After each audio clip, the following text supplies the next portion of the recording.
Man, I think I'm gonna go play some video games. But what game to pick? Wait. No, it can't be. They're all trash. No!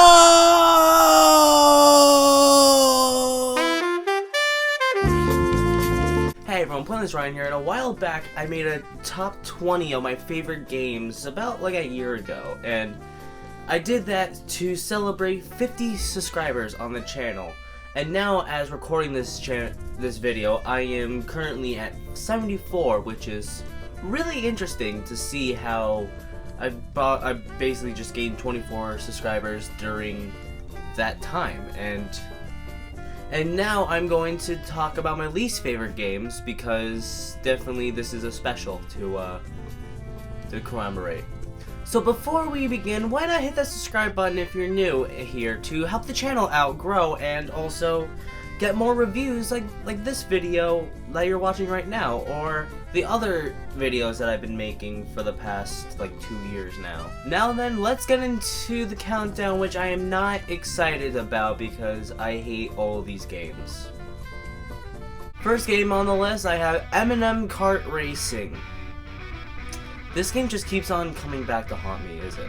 If you are a longtime subscriber or viewer, you know that I have beef with this game. So I replayed the game, and it's not as bad as I remember it.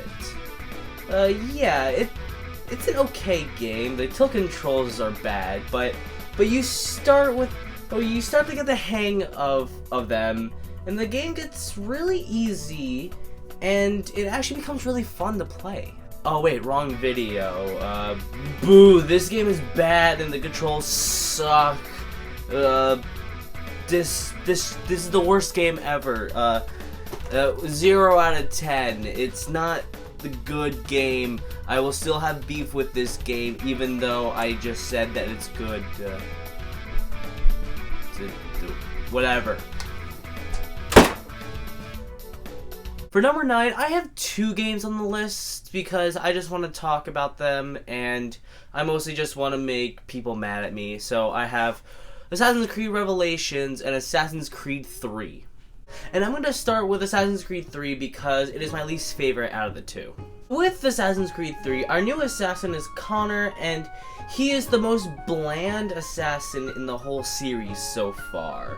I don't know what they did to Connor, but they just made him boring and angry all the time. And the game says that ignite the revolution, the American colonies, 1775, as a Native American assassin fights to protect his land and his people.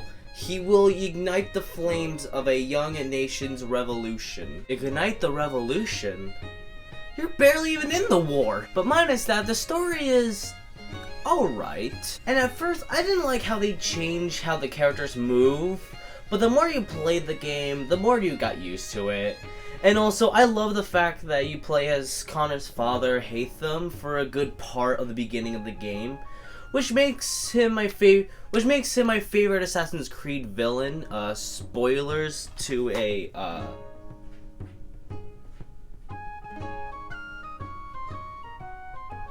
Xbox 360 game, whenever the year that came out. And now on to Revelations. 4th game and the last game in the Ezio trilogy. And you know that Assassin's Creed is just killing bad people the game, right? But this game is just tower defense, mostly, for a handful amount of the game, because they wanted to change it up a bit, and it's not fun. I like tower defenses itself. They're pretty fun games, but for Assassin's Creed, it doesn't fit the vibe at all, because you're supposed to be stealthy and you're supposed to be killy, but instead you decide to stay on rooftops, order the assassins to go over there and do all that stuff, and lose a lot. Like, the tower defense sections of the game is just very boring and unfair. And sure, there is that Assassin's Creed gameplay towards the end of the game, but the beginning was a massive drag to deal with. Okay, I might be shitting on the game a lot, but this game still has that Assassin's Creed charm in it. Yes, seeing all the assassins that Ezio taught is really cool, to see them as becoming full assassins and good assassins, I should say. Like, this might be my least favorite Ezio trilogy Assassin's Creed game, but I don't hate it at the same time. Maybe I should make a video about this game. For number 8, I have Call of Duty Modern Warfare 3 for the PlayStation 3 and for the Xbox 360. And yes, I know that people will hate me because it's classic Call of Duty, but this is my video and I don't care. So Modern Warfare 3, it was okay. Definitely one of the weakest COD campaigns I played, but I had fun as well. I do like that the game continues after the end of the second Modern Warfare game, and the iconic memes that also came out of this game. Oh no, no, no, no, no! So! No, no, no! Please! So! You have to go now! Get off me!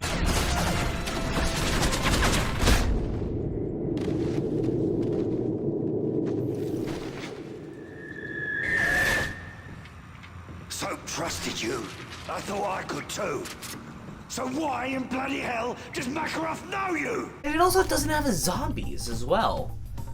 Yes, I know that Modern Warfare 2 didn't have zombies as well, and people say that's a masterpiece, but being in a Call of Duty where it's the start of zombies a little bit. I don't remember exactly when this game came out and when World at War came out, but World at War is still my favorite because the campaign is fun, the zombies you can also have fun with, and just the whole story is good. For Modern Warfare 3, for what it was, I still have it kinda in a place in my heart. It's still there, and yet the other parts of the game where it's not really what I would say is good Call of Duty. Number 7, next up goes to Baldur's Gate 3.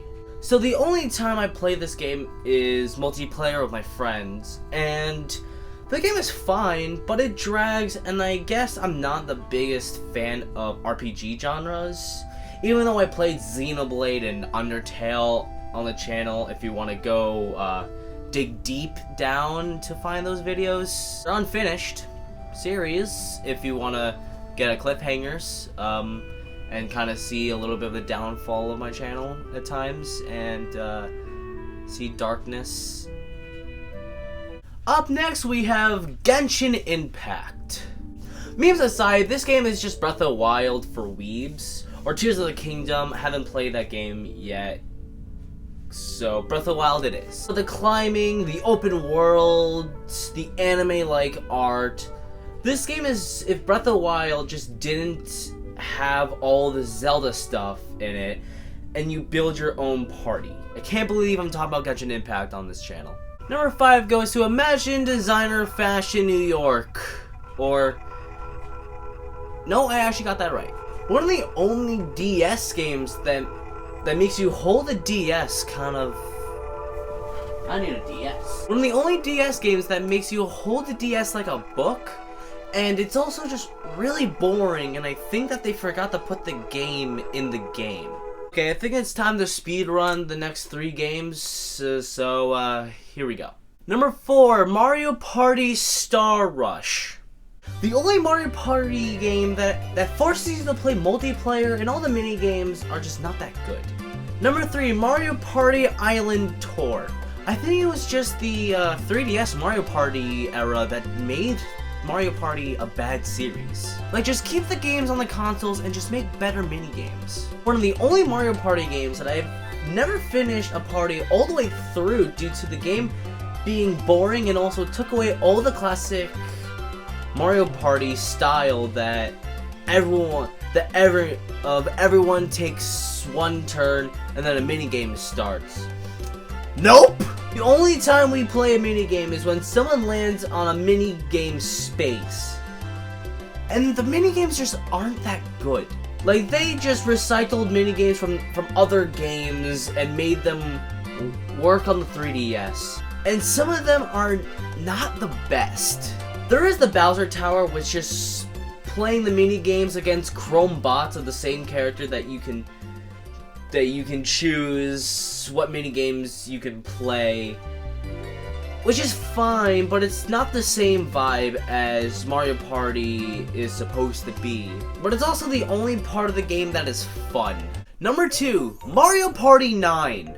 Like, you made this great game, and then you decided to go, like, what if we just, like, added a car? And now we have this piece of garbage where they're all in a car, and they all take turns driving the car, or being the pilot, or whatever they are called, and collect 2 types of stars instead of coins. And, obviously, let's make the Wii controller smoother because it's a newer game. I think it came out at like 2010, I believe. And also, they put a fucking card in the game. Number 1, what have you all been waiting for? Sonic Boom: The Shattered Crystal. If you've been on the channel for like a year, I guess, you know that this game is the worst.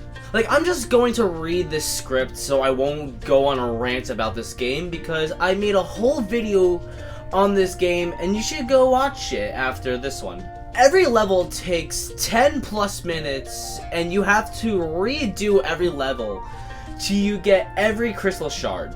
Oh god, don't remind me of the fucking crystal shards. I don't want to talk about this game anymore, so I'm going back to my game wall, and I'm gonna try to find a game that is actually fun. And now I just have to think, what game should I play? Oh! Luigi's Mansion. Hello, if you are listening to this, it means that you reached the end of the video, and I am exhausted as hell because I just did a lot of videos, very close to each other, and this is a very pointless Ryan thing to do because it's not normal for that happening. I'm wait until October because I might do something special.